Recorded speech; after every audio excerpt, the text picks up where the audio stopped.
173 യാത്രക്കാരും 6 ജീവനക്കാരുമായി പറന്നുയരാൻ തുടങ്ങുകയായിരുന്ന ബോയിംഗ് വിമാനത്തിന് തീപിടിച്ചു. ഒരു യാത്രക്കാരിക്ക് ഗുരുതരമായി പൊള്ളലേറ്റു.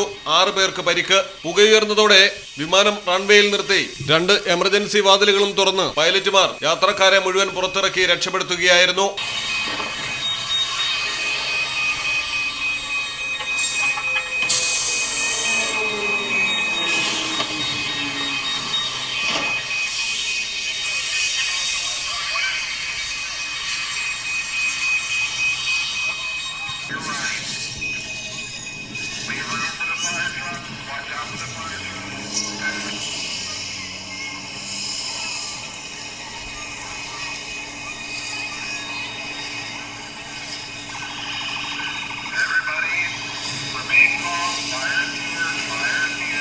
അമേരിക്കയിലെ ഡെൻവർ വിമാനത്താവളത്തിലാണ് വൻ ദുരന്തത്തിൽ നിന്ന് യാത്രക്കാർ രക്ഷപ്പെട്ടത്.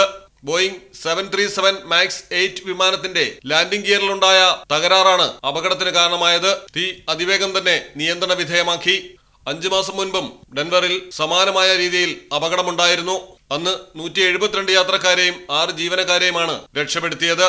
News desk Malayalam television. ഇപ്പോൾ മിത്ര ഡയമണ്ട്സിൽ നിന്നും പ്ലാറ്റിനം കപ്പിൾ റിംഗുകൾ സ്വന്തമാക്കൂ. ഓർഡർ ചെയ്ത് വെറും 3 ദിവസങ്ങൾക്കുള്ളിൽ. മിത്ര ഡയമണ്ട്സ്, മാറുന്ന കാലത്തിന്റെ ആഭരണ സങ്കല്പങ്ങൾക്കൊപ്പം. മിത്ര ഡയമണ്ട്സ്, താഴെപ്പാലം, തിരൂർ.